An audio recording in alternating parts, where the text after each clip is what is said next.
Hello friends, नमस्कार। स्वागत है आप सभी लोगों का अपने यूट्यूब चैनल एग्जाम टेबल पर। मैं अविनाश कुमार आज फिर से एक नए वीडियो के साथ आप लोगों के सामने हाजिर हूं।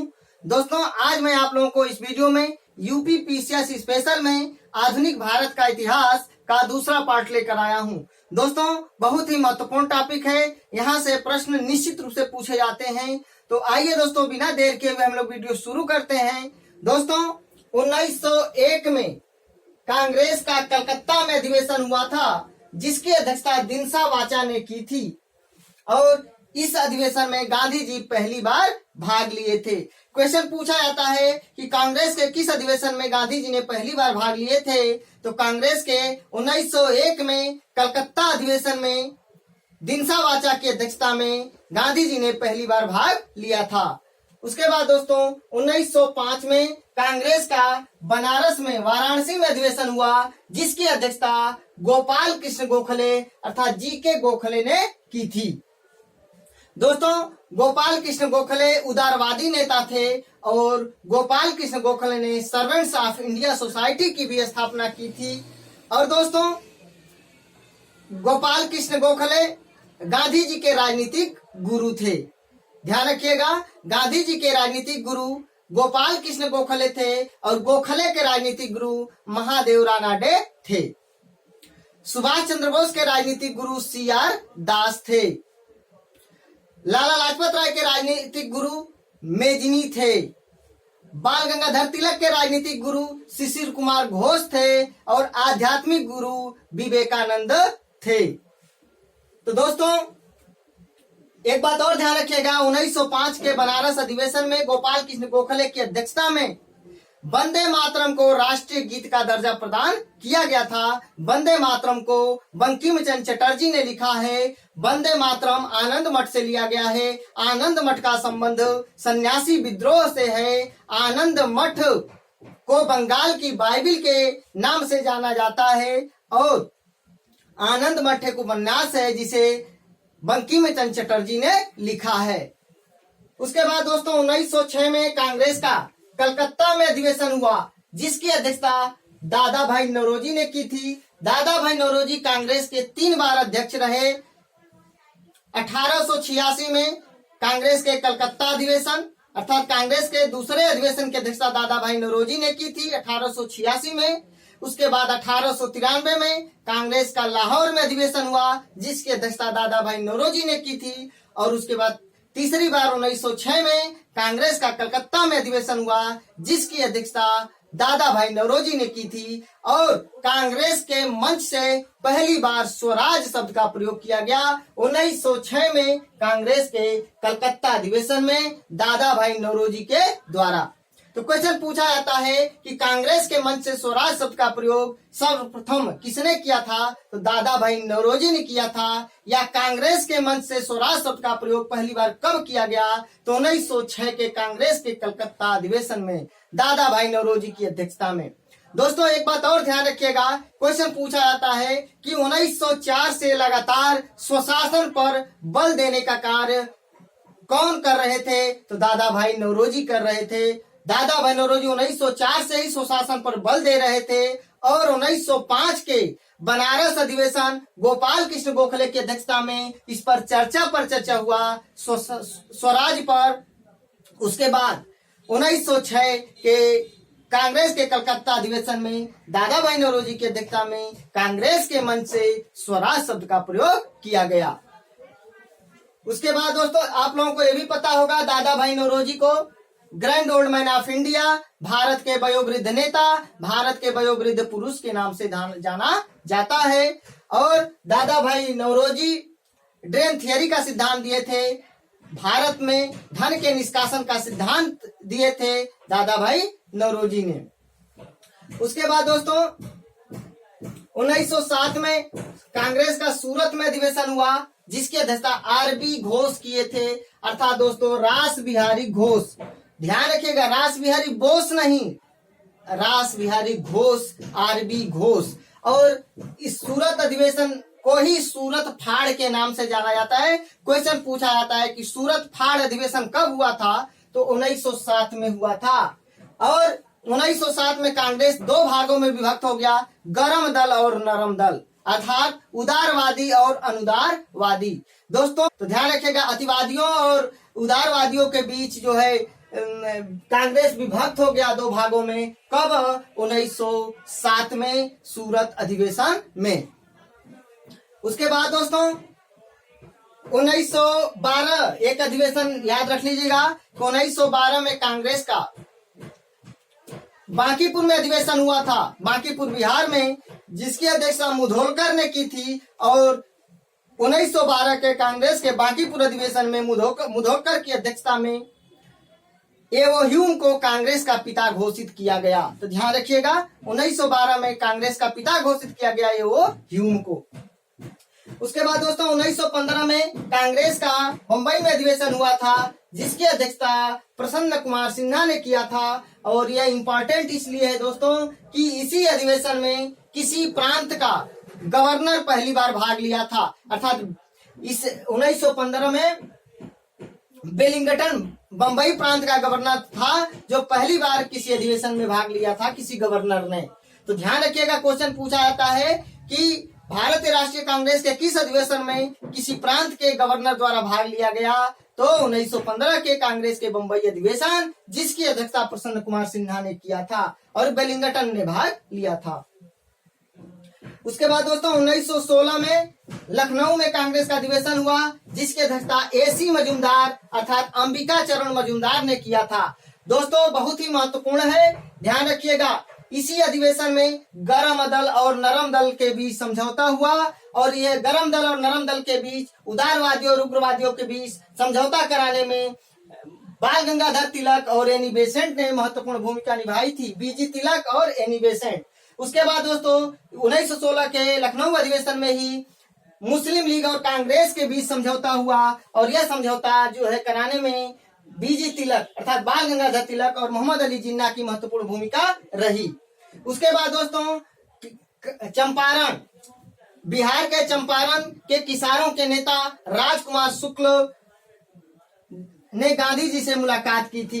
क्वेश्चन पूछा जाता है कि किसानों के नेता राजकुमार शुक्ल गांधी जी से पहली बार कहां मिले थे? 1916 के लखनऊ अधिवेशन में मिले थे और चंपारण के किसानों के बारे में अवगत कराया था और गांधी जी को चंपारण आने के लिए आमंत्रित किया था। उसके बाद दोस्तों तिलक ने इसी अधिवेशन में कहा था कि स्वराज मेरा जन्म सिद्ध अधिकार है और मैं इसे लेकर के रहूंगा। यह भी क्वेश्चन पूछा जाता है कि स्वराज मेरा जन्म सिद्ध अधिकार है और मैं इसे लेकर रहूंगा, किसने कहा था? तो बाल गंगाधर तिलक ने कहा था 1916 के लखनऊ अधिवेशन में।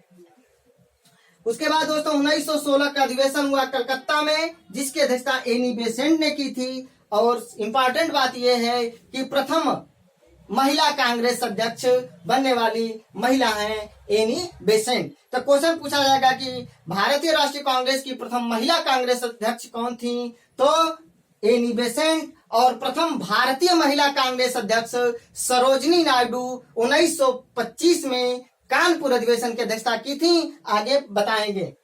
उसके बाद दोस्तों 1919 में अमृतसर में अधिवेशन हुआ था और मोतीलाल नेहरू इसकी अध्यक्षता किए थे, दिसंबर 1919 में हुआ था। और खास बात यह है कि बाल गंगाधर तिलक अंतिम बार इसी अधिवेशन में भाग लिए थे, अमृतसर अधिवेशन में। क्वेश्चन पूछा जाता है कि बाल गंगाधर तिलक अंतिम बार कांग्रेस के किस अधिवेशन में भाग लिए थे? तो 1919 के अमृतसर अधिवेशन में भाग लिए थे, जिसकी अध्यक्षता मोतीलाल नेहरू ने की थी। और दोस्तों 1 अगस्त 1920 को असहयोग आंदोलन शुरू हुआ और 1 अगस्त 1920 को ही बाल गंगाधर तिलक का डेथ हो गया। और तो दोस्तों 1 अगस्त 1920 को असहयोग आंदोलन की शुरुआत हुआ और 1 अगस्त 1920 को ही बाल गंगाधर तिलक का डेथ हुआ।